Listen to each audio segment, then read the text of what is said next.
and bouts of scratting, spitting, botting, and he had to be... What's scratting? I was going to cut that out. I mean, That's the rat from Ice Age. Right. The squirrel. Yes, I mean, is it a new form of praise and worship that you've discovered? It's the heavy metal worship variety. You know what's like scatting? Yeah.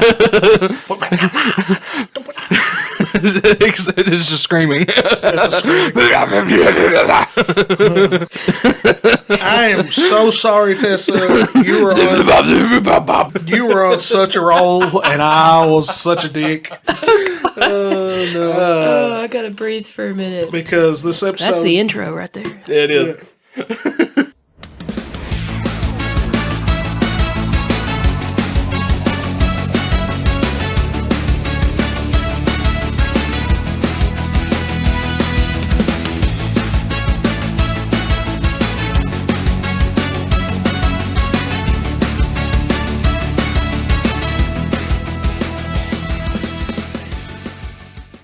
We got stopped on the street by a school bus.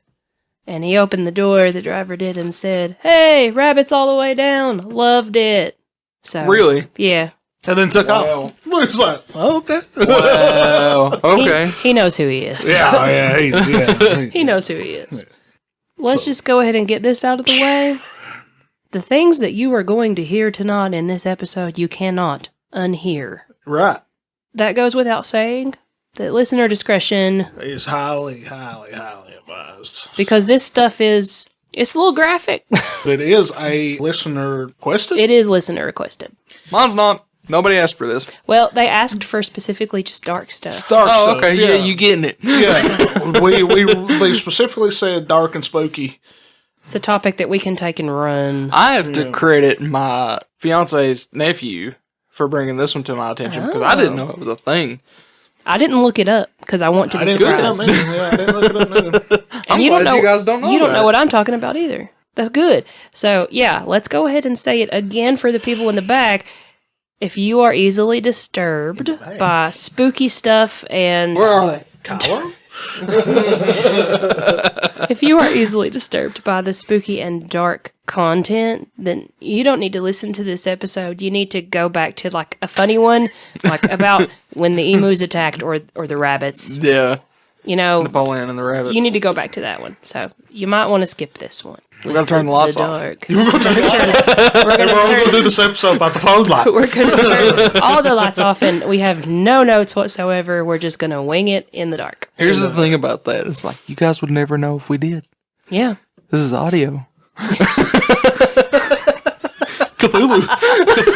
Cthulhu actually glows in the dark, so that's a plus. Podcast by Cthulhu Live. We could all be naked in here. You would never know. Podcast by Eldritch That'd be Light. real weird. It'd be real weird, but they would never know. Anyway, dark and spooky. Anyway, dark and spooky. Head first into the deep end, so. Take it away. Murder. Love history. I brought you frankincense. That's I all brought that you get. Murder. Murder.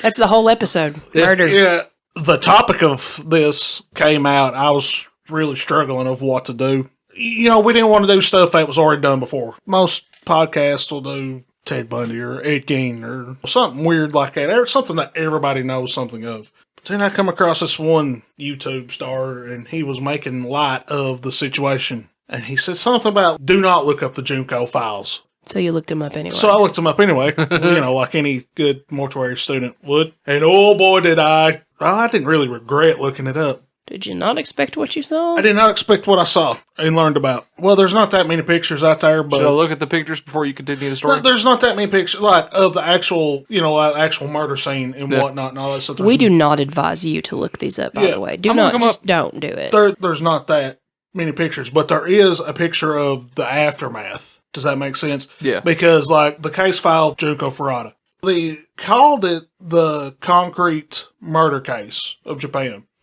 And in Japan, to this date, it's considered one of the most horrific murder scenes / murder cases that has ever come about. And what it entails is the murder of a 16-year-old girl by the name of Junko Furuta. And she went through 44 days of hell, is actually what the court case was called, the 44 days of hell. It all began November 22nd, 1989. Junko was a star pupil. She didn't smoke. She didn't drink. She didn't party. She didn't do any of that. She was exactly the ideal student of what you would imagine. And during this time in 1989 is when like cultural shifts was happening. So there was a lot, most of the people was partying. Most of the young kids was partying and drinking and stuff. She was approached one day by a gentleman by the name of Miyano. What was special about him was he was the bad boy. He was the bully, which also had connections to the Yakuza, the modern Yakuza. Yakuza was Japanese mafia. Japanese mafia. So as the story went, he approaches Junko and asks her out for a date. She turned him down. She politely said no, which pissed the guy off. Because he's like... Probably wasn't used to being told no. He wasn't used to being told no. He was used to getting everything that he wanted. So on November 25th, 1988, he kidnaps Junko with 3 other of his partners. And they took Junko to his house. And what was so screwed up about this situation was this was his parents' house. Yeah. And so while he was doing all this torturing and doing all this awful stuff to her, the parents knew what was going on. They were there. They were there. It was one of those cases that they were scared to death of their son because he had connections to the Yakuza. Yeah. And so they didn't question him. At first, they thought Junko was his girlfriend.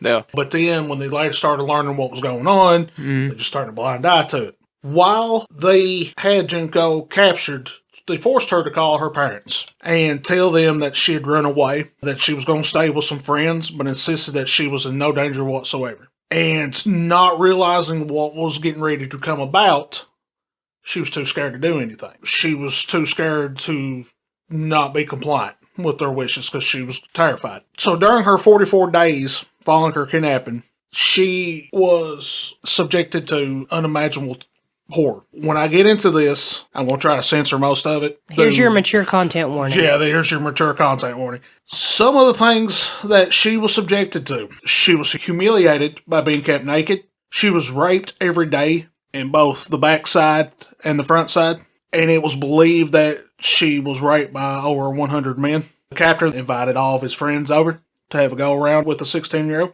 But it was estimated at one time that she was raped 500 times. So they really don't know. They don't really know. Anywhere between 100 to 500 times. Good Lord. At one point, they even admitted of raping her at 12 different times by 12 different men. She endured physical beatings, which included hits with golf clubs, bashing of the face against the cement floor. The 100 men who are believed to have raped her also reportedly urinating on her. So it was just torture and humiliation. So torture and humiliation. She was forced to do things with herself in front of the men. She had various objects forced in her on the front and the back side, including a bottle, an iron bar, scissors, roasting needles, and grilled chicken skewers. She was provided with very limited supply of food and water, and was forced to eat live cockroaches and drink her own urine. She had fireworks shoved up her backside and set them off, causing severe burns. Jesus. She had her left breast ripped off. She had dumbbells dropped on her stomach while lying on the floor with her hands and feet tied up. This resulted in bowel loss. She was hung from the ceiling and used as a punching bag. She was kept in a freezer for several hours. Had her eyelids burned with hot wax and lighters. Had her remaining breast pierced with skewing needles. And had her female parts burned with cigarettes and lighters. She had a hot, lit bulb inserted into her front side where it exploded inside of her. Where only a quarter of a way through her torture, Junko started not being able to breathe because of the accumulation of blood in her cavities due to ongoing beatings. Her traumatized internal organs refused to accept food and water, so when she tried to drink, she instantly vomited, which kept her more dehydrated. It also agitated her captors, who punished her more for soiling the carpet. At one point, when the attackers were passed out drunk, she tried calling the police, but was caught and punished by having her feet set on fire with burning lighter fluid. Twice. All the trauma to her backside led to internal injuries and massive bleeding. The severe leg burns and badly bruised muscles left her unable to walk after 20 days. She couldn't handle anything with her hands anymore because her bones were smashed with weights and her fingers cracked. And since it was winter, she was forced to sleep on the balcony exposed to cold temperatures. After 30 days, she could not urinate properly due to the damage to her internal organs and the insertion of the foreign objects and burned cigarettes from lighters. Her hands and feet were damaged so severely it took her over an hour to crawl downstairs to the bathroom. Her eardrums were also damaged and her brain was reduced in size due to the trauma. What ultimately led to her death was they challenged her to a mahjong game to where she ended up winning, pissing her captors off to no avail. And so on January 4th, 1989, they treated her to a severe beating with an iron barbell and fire by sending her legs, arms, face, and stomach after pouring lighter fluid on them. And being already severely beaten, dehydrated, malnourished, she just succumbed to shock and died. To get rid of her body, they stuffed it in a 55-gallon drum filled with concrete and disposed of in Kodo, Tokyo. Now here's the screwed up, well, I shouldn't say the screwed up part, but here's the sad thing about it. Her 4 captors was ultimately captured. But due to the fact that they were juveniles, they, of course, had all their names changed. They didn't catch them until 2 years after. They didn't capture, they tried them as juveniles until they were adults. Still, given the severity of their crimes, the sentences were handed out relatively low. They actually didn't even publish their names at first. They didn't even publish their names, and it because was like, they were technically a juvenile. Yeah, Japan's version of like the National Enquirer got a hold of their names and they published them and published the names because the editor of the magazine was like, "Look, listen, these guys are assholes. Yeah, you know their crimes need to be known." 3 of the boys served less than 8 years. The leader, which had the Yakuza ties, was sentenced to 17 years in prison, but after his appeal, the judge bumped his sentence to 20 years instead of lowering his punishment. The same judge also increased the punishment for the 2 other boys who appealed. One didn't, so his sentence stayed, but either way, all 4 of them were out. At the time of this article, they were in their late 30s. Yeah. So, but needless to say, they're all alive and out of prison and facing no consequences, except for 2 of them, I think, they reoffended and they did go back to that's what I was getting ready to say. Yeah, the leader, released in August of 1999, went back to prison in July of 2004 for 7 years because he beat a guy he thought was luring his girlfriend away from him. And they boasted about it. And they boasted about it, yeah. But because forensic science become a little bit more evolved over this time, and when they finally found Junko's body, there was evidence of other people on the corpse. So a few other people was linked to the rape and torture of Junko and was arrested. And of course, you know, being Japan, this sparked all kinds of animes, and it's very ingrained in Japan's culture right now. And every year the community comes together and mourns her passing. And that's why it's an important case, because she did not get justice. She did not get justice, and every single year they honor this, and it's called Justice for Junko. Yeah. It's actually a foundation to Justice for Junko. That is one of the most... It's horrendous. That's one of the most horrendous things I've ever... Widely known as one of the worst ways to die that's ever happened to a person. Yeah, it is. It's considered one of the most horrible. It's called the Concrete Encased High School Girl Murder. You can actually even sign a petition to get her killers sentenced to life in prison. Great people. Oh, yeah. Great people. It is one of the most horrendous cases that I've ever heard in my entire life. Yeah. And that's saying a lot, because I'm the Queen of Dark. Yeah, Miss Jonestown. Albert Fish. I'm the Queen of Dark. But that case really disturbs me. Just the magnitude of what they did to that poor girl. Yeah. So now that I brought that dark and gloomy cloud. Well, yeah. Who wants to go next? I feel like I need to drink now. Go ahead and do mine next, since mine's kind of short. Saving the best for last. Way back in 1903, this is in the middle of Edison and Tesla's big electricity feud, you know. Edison is trying to push, direct current as being the leader in electricity, and he's trying every way that he can to discredit Tesla. We move over to Coney Island and the Luna Park Zoo. Topsy the elephant has killed 3 handlers in the last few years, and they're going to kill the elephant. Oh. Edison finds out about this. To show the dangers of direct current, they take this elephant and they strap these wooden sandals that are laced with copper wires and strap it to its feet. When they send 6,600 volt AC charge. God. Yeah. And just to make it even better, to make sure that, they didn't just piss it off, they fed it carrots laced with cyanide beforehand. But, the cyanide didn't have time to take effect. This is all on video. They actually recorded this in 1903, and you can find it. I don't recommend watching it. I don't think that I could do that. You see the elephant stiffen up, and you start seeing smoke coming from its feet. It's easily one of the most messed up things I've ever seen. They've got the poor thing in this harness to keep it from moving anyway. Then they did that. But what I also found out about all this was that Topsy isn't the only thing that Edison killed during this time. There's countless, stray dogs and cats and horses and sheep and all kinds of stuff that he killed in his attempts to disprove AC, which all ended up being faulty anyway because that's what we use. Screw you, Edison. Yeah. I knew Edison was a dick. Oh, yeah. He was... Another thing, there were 1,500 people that watched this happen. Actually, you know what? That part does not surprise me. Yeah. Because we used to lots of people love a watched good public executions, execution. That's the only part that does not surprise me about that. Yeah, this was actually... Here's the thing that really got me. The park officials, they were going to hang the elephant. The SPCA wouldn't have that. But everybody was like, you know what? We give everybody the electric chair that we execute nowadays. Let's do that to the elephant. So My mouth is hanging open. When you were talking about that you were going to talk about electrocuting an elephant, I didn't know that you actually meant legitimately electrocute. I was like, oh, it's code name for something. No, they actually something. electrocuted an elephant. That's the name of the video. If you want to watch it, I don't recommend it. Nope. I watched it because I was doing the story, but I wish I had that out of my head. Yeah, the title of this episode is Things That You Can't Unknow. Yeah. For a reason. Yeah, you see that. You don't forget it.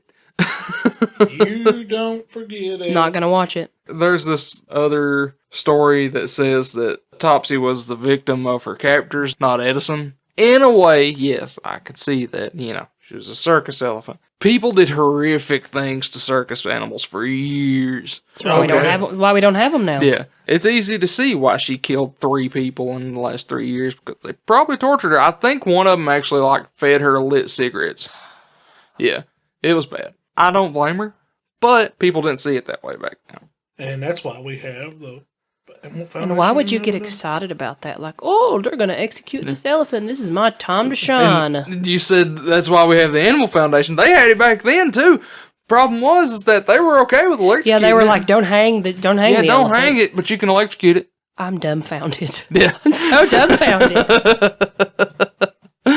Yeah. Things that you can't unsee. Yeah. Which is why I'm not going to watch it and why you shouldn't either. I don't think you should. I'm not going to. Terrible. I can cry in a Pop-Tart commercial if I'm so inclined. I do not need to see that. They can say that, it was the captors and not Edison, but Edison definitely had a hand in it. If you don't know a lot about Edison, look him up. he was really not a dick. very nice person. No. He was a bad Just person. look up all of the things that he did to screw other people out of patents. Oh, yeah. And that's really all that you need to look up to really understand how much of a jerk this guy was. Oh, yeah. Well, I mean, just see what he done to Tesla. Oh, yeah. Well, if you actually watch The Men Who Built America, it actually tells a whole lot about him because, according to it, Edison had the big money backing him up. And Tesla didn't. Yeah. And so, If you came up with something cool, he would steal it right out from underneath you and go ahead and patent it in his own name before you would have a chance to do it. Yep. And he electrocutes elephants. Yeah. And dogs and I'm boycotting. cats and Nope. lots of stuff. No more electricity and we'll Nope. live in the hills. Yep. In the deep dark if you don't like hills. electricity, don't fry elephants. Did you hear that one? That was you mine. should hear it on this. No, that was mine. I Oh, felt it. yours? Oh yeah, there was sensation that went with it. So, and they can probably hear it all. If you hear my stomach, I'm sorry. Sorry, Things not that sorry. you can't unsee. Yeah. Or unhear. The things that I do for you people.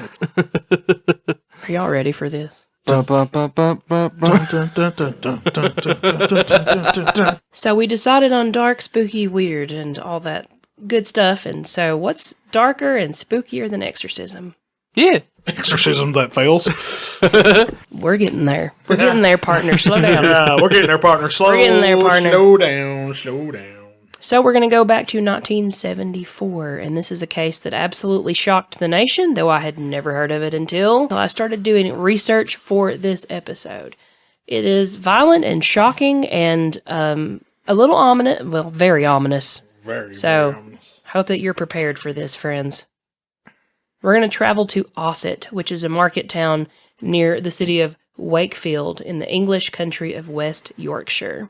You gave me a very weird look just then. Oh no, that was my understanding. Look, It was the sort of town that, kind of like we live in here, nothing ever really happens, but when it does, it is horrifying. You know, like you remember it for years and years. It's a town where nothing bad really ever happened until this took place. The Taylor family is who our story is about today, and they lived in Havercroft in the Ossett district in 1974. And in this family, we have good old dad. He's 31, and his name is Michael Taylor. I was going to say, is that his actual name? Good old dad. Old dad. good old dad. Good old dad. Good old dad. Good old Good dad. old dad Taylor. All one word. First name, good old dad. Middle name, Michael. Last name, Taylor. His lovely wife, Christine. And then they had 5 children and a dog, Woof.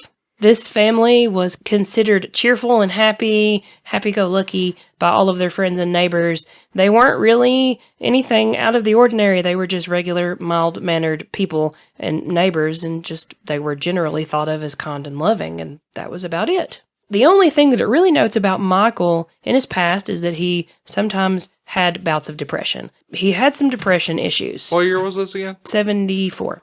Oh, okay. Yeah. People just thought you were crazy back then. Yeah, and like lithium was the best choice. Yeah. Well, something I can sympathize with is that he had a really bad back. So he had severe back injuries, and it left him with chronic pain, and that's no fun when you have chronic pain and you get depressed about it. I totally get it because it completely affects your everyday life. It screws it up. But nothing else was ever noted as being amiss or weird about Michael or anybody in the Taylor family. So let's talk about Ossett, which is where they lived, remember. Very high religious population. Again, very much like the tiny town that we live in where there's a church every 30 feet down the road from each other. Yeah. Like in town alone, I can think of 1, 2, 3, 4, 5. You know, you get the picture. Yeah. They lived in a very religious population. Most people regularly attended church. They were not particularly devout themselves, so they really didn't go to regular church services. It was during this time that Michael's depression really got worse. Some way, he got introduced to spiritual intervention. Ooh. So he started going to church, was invited by a family friend named Barbara, and she started taking him to her church group called the Christian Fellowship Group, which already sounds a little sketch. Yeah. But the Christian Fellowship Group, and their pastor or leader was a 21-year-old woman named Marie Robinson, which is even more sketch, because I don't think that you can have a master's of divinity at 21 years old. But that's neither here nor there. Yeah, Maybe you can, but it's neither here nor there. Marie Robinson, their pastor. She must have been doing something special. Right. So all of a sudden, Michael, who is this non-religious person, totally flips the script, and he becomes kind of fanatical and obsessed with going to this Christian fellowship group. He goes to every regular meeting that he can, becomes an active member of the congregation, and becomes very well acquainted with Marie Robinson, the pastor. We don't know just exactly how well acquainted they were. Up close and personal. Yeah. What his family did notice is that he was spending an inappropriate amount of time with her. Like, he was at the church with Marie more than he was home, sort of deal. And maybe he's getting closer to God. Well, maybe so. He would join her in these congregations at church where they would use the power of God to exorcise people of their sins and speak in tongues. This has nothing to do with religion. We stay away from that topic. You know that I'm a good old Southern Baptist. I've talked about it 1,000 times. But we're staying away from the religious aspect. But I will tell you that he was there all the time, and it was inappropriate. They also began to engage with each other in private rituals, which is even more Private inappropriate. exorcisms. Private Like, rituals. they would stay up all night and just make the sign of the cross at each other because they believed that it would ward off evil, especially if it was the full moon. They would ward off the power of the full. That's what they did. They would do that and ward off the power. Me and Josh are making cross the signs. at evil each other. power of the full moon. Even the rest of the congregation was like, "Whoa, bro, this is not normal. Whoa! Yeah. Yeah, this is not normal." And they were like, "Dude, Michael's kind of obsessed with Marie." That's how they felt. Obviously, it doesn't say that, but that's, what I'm telling you. But- yeah. Yeah. And unsurprisingly, because of this, Michael's family's opinion of him began to change because he was no longer really ever home. And so his family noticed that he was spending less time and less time there with them. He began to become very sullen, and he'd be really irritable and argumentative and just sort of not himself. It was a complete character change because he used to be so easygoing and peaceful. Mhm. So they believed that something at the church was having the opposite effect on him that it should be having because he was having a complete personality flip. Aggressive paper toss. The aggressive paper toss. The character change was really crazy to anybody that knew this dude, but most notably on his wife, who you're as close as you can be with your spouse. And so he was a completely different dude. It was like not the same person that she married. So Christine, one day, decides to publicly confront Michael about his relationship with their pastor and accuses him openly in front of all these people of being unfaithful and cheating on her. This did not go well. Because, as if it wasn't already bad enough, now it gets worse, right? Right. He says he is, at this moment, said to have felt an evil influence cast a shadow over him. Quote, and then he was compelled to not take it out on his wife, but on the pastor. So he was like venting angrily on her in front of all these churchgoers at the congregation, lashing out at her verbally and physically, like abusing this pastor that he's maybe been cheating with after his wife called him out. And he says that it was an evil influence. Well, what happens next? Well, let me tell you. It was like religious mania. Well, this is what Marie says. Quote, I suddenly glanced at Mike and his whole features changed. He looked almost bestial. He kept looking at me, and there was a really wild look in his eyes. I started screaming at him out of fear. I started speaking in tongues. Mike also screamed at me in tongues. I was on the verge of death, and I seemed to come to my senses. I knew that only the name of Jesus would save me, and I just started saying it over and over again, Jesus. When Christine heard me calling on the name of Jesus, she started saying it too, and I believe firmly that it was only by calling on his name that I was not killed. So he beats the pastor half to death, and then she's like, it's demons, it's all cool, don't worry about it. It's pretty much what happened. He says he has no memory of this event, by the way. But it happened even though Marie sort of is like, it's okay, bro, don't worry about the fact that you just half beat me to death in church. The rest of the congregation is like, oh, that was weird. Just that. Really? As you would. But they still cared about him because, That happens every you now know, and then. they still cared about him because he was their brother, but they were like, okay, well, something's a little strange going on here, right? Right. Well, his character soon began to get worse. He deteriorated even more. His behavior was totally out of the ordinary, and it was like permanent. Like there was no glimpse of the other Michael. He was a totally different human being. It became so bad that several local ministers became involved with it, and they were like, oh, bro, he's possessed. It's pretty much the general consensus. They came to the conclusion that he needed an exorcism ASAP. So 2 ministers, Father Peter Vincent and Reverend Raymond Smith, were brought in to carry out this exorcism.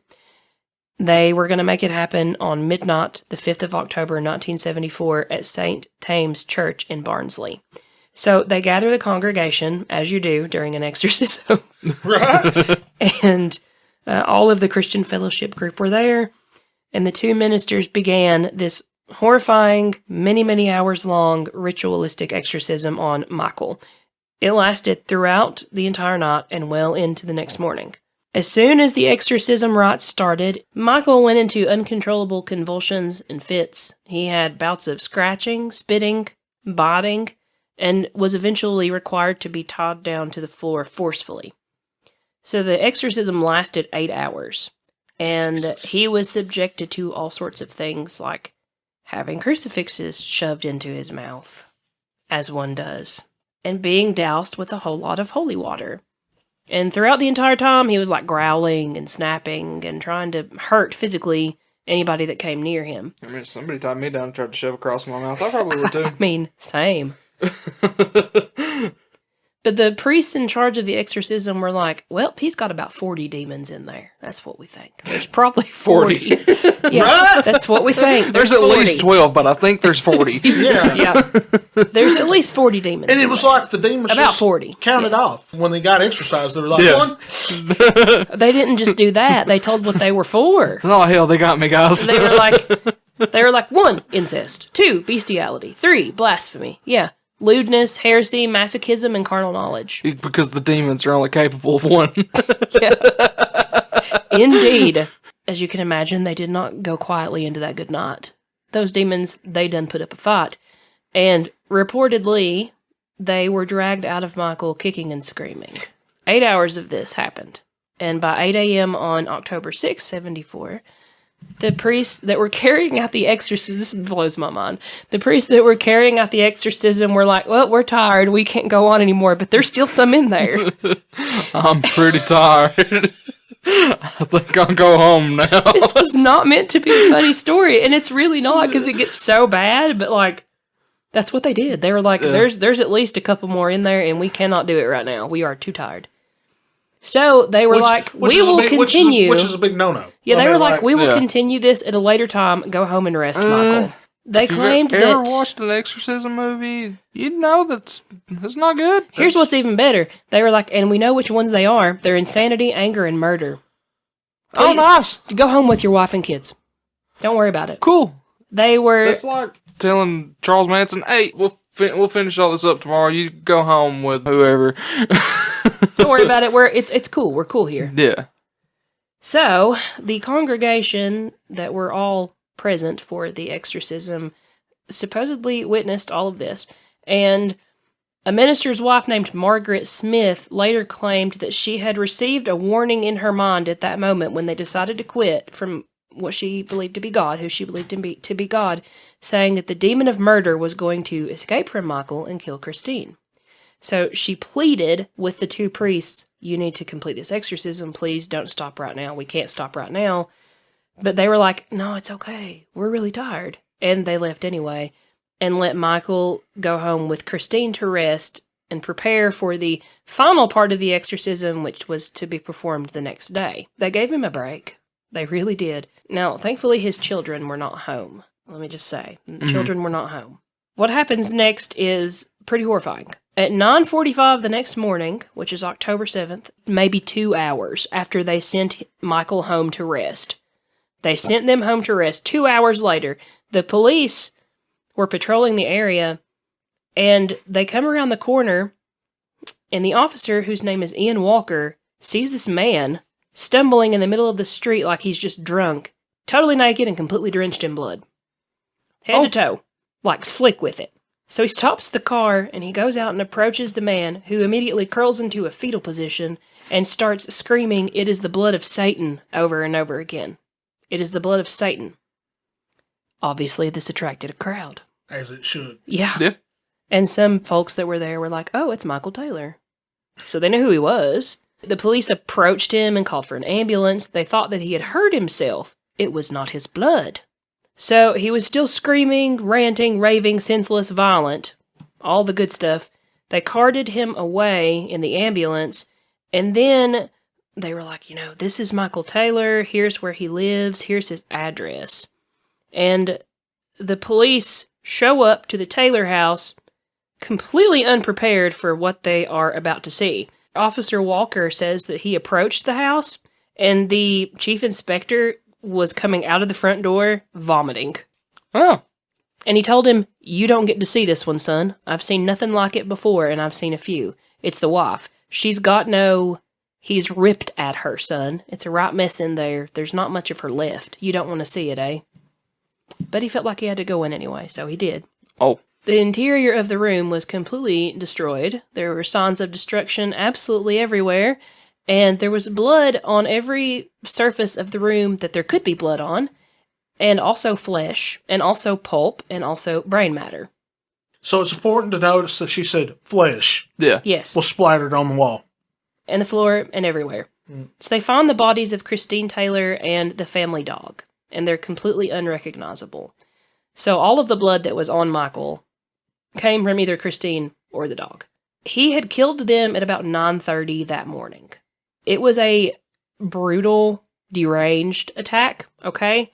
He had stripped off his clothes and then strangled her, and then literally tore her face off with his bare hands.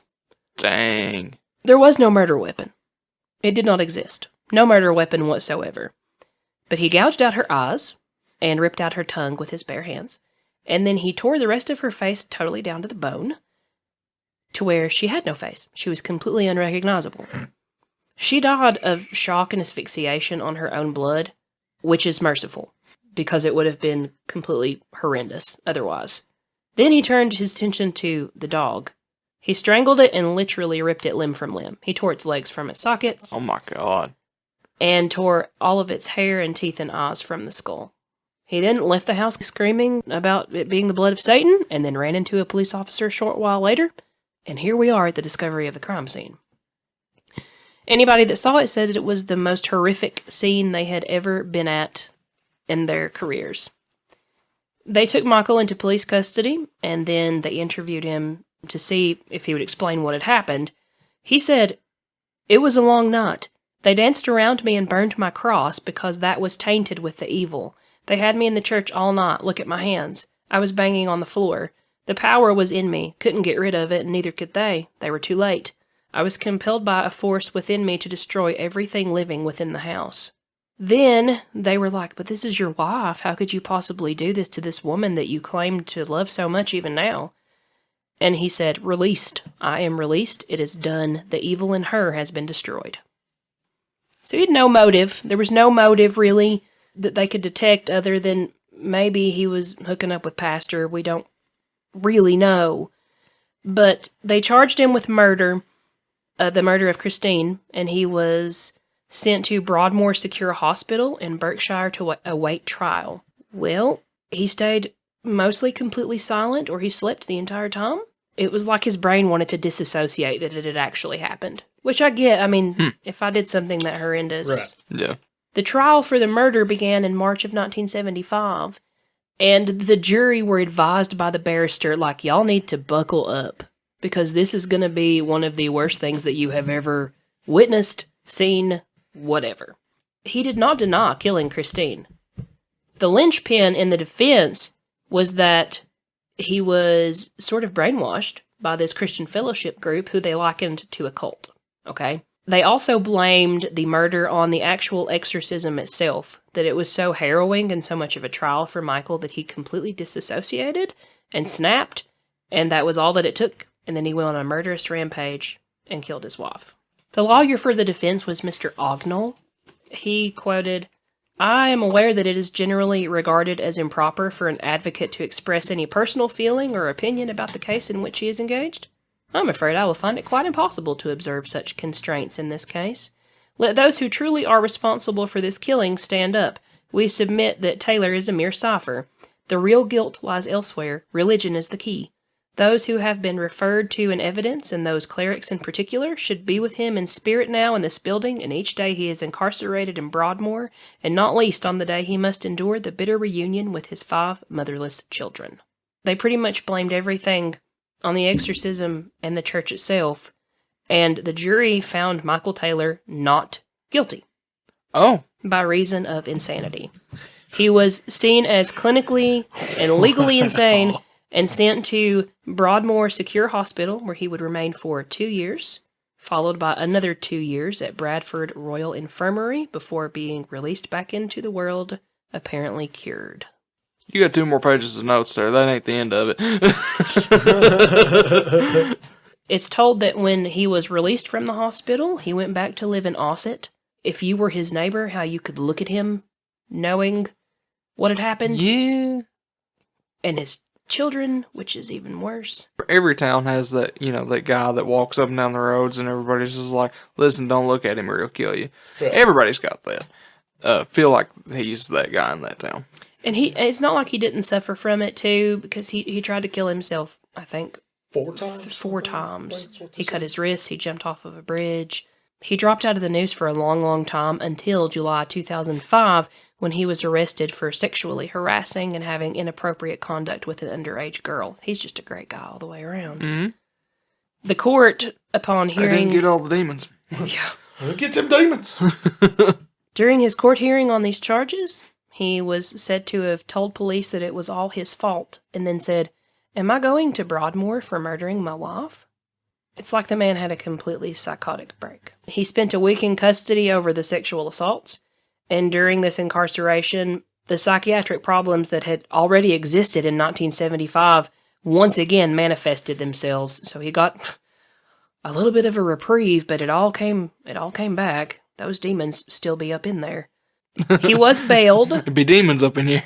Demons up in here.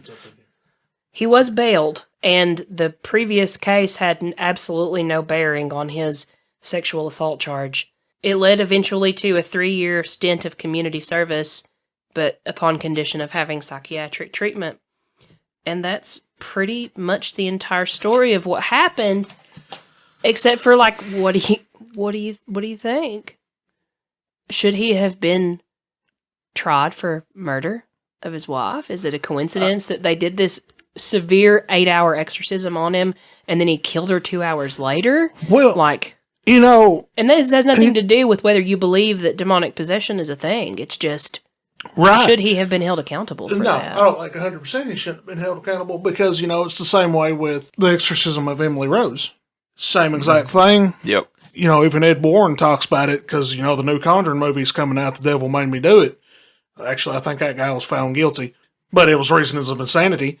You don't mess with stuff like that. You don't go into your home and take your bare hands and rip Right. somebody's face off Mm-mm. if you just want to kill somebody out of convenience. Out of Yeah. convenience, right. That is maybe not deeply personal, but it's deeply disturbed. right. But What he did to her and the dog. Yeah. But, I can't speak for him, but I can speak for myself. Like Ty said, if I was forced to be strapped down for 7 hours with 8 crosses hours. being shoved in my mouth, I'd probably get a little hostile. I would probably, that would have to cause some mental And disturbance. then for them Yeah. to be like, "You're still screwed up, but you can go ahead and go. And Right. we'll come back and finish it tomorrow." And That's so- great. 8 more hours? Yeah, 8 Yeah. more hours. Tomorrow? And so you have people that you're supposed to trust saying, "You're screwed up, man. Come back and we'll do it again." We'll fix you tomorrow. We'll fix you tomorrow. And blatantly, there's one soul in you that's called murder. So, Exactly. yeah. I think it's a very messed up case. Right. Yeah. I just can't get over the brutality. He ripped her apart to the point where there was brain matter on the floor, but he had no weapon. That's almost paranormal to me. That is almost paranormal. It is. I know you can probably do that. Please don't. I know that it's No, probably you could- possible, but that is beyond Yeah. anything that I've ever Turned heard. into a literal meat tornado. Yeah. It's kind of like putting a Band-Aid on a shotgun wound. If he was already mentally disturbed, there was no way of proving it after the fact. But You put somebody under that amount of stress for that many hours. Right. Turn them loose to their own devices, knowing that it's going to happen to them again the next day. Yeah. They're going to crack a little bit. they're going to Yeah. crack a little bit. It's horrendous, and the worst part about it is his children know Yeah. what Yeah. happened, because this has been in the media before. His children know what happened to their mother, and Mm-hmm. could you forgive your father after this happened? I don't know. This story is tough. Y'all asked for dark and spooky. You got it. You got it. Hopefully we delivered. Right? Hopefully we deliver. Still going to retain my imaginary title of Dark Queen. So that's me, Dark Queen Tessa. We would love to hear from you and know what kind of topics that you want to hear in the future, or maybe even see in the future if we get YouTube up and running. So we're excited about that possibility. You don't want to see my ugly face. No, it'll just be like a static picture Or my of all bald of us. head. It'll be a static picture of all of it because I am not putting on makeup for y'all. No, thank you. No, we get lights and everything set up, and we just point one directly at my forehead, and then it just blinds the camera. Oh, gosh. That's perfect. So let us know what you want us to talk about. We love it when you reach out to us on social media or email, which is historybyidiots@gmail.com. Thank you to those folks that have reached out to us in the last couple of weeks on email and on Facebook Messenger to hang out and have some good conversations with us. We appreciate each other. We know who you are. I've still got some swag that I have to send out to our Patreon people. I swear one of these days I'll get a life and make that happen very soon. Just know that we appreciate each of you. And that's all that I got. Y'all got anything you want to We add? appreciate it, except for you. Except for you. Except for you. Yeah. We don't appreciate You you. got to figure out which one of you it is. We don't appreciate you very much. With that being said, we'll go ahead and bring it to a close the way that we always do, but maybe we should say it spooky. Love history. Love your library. And love yourself. Not spooky enough.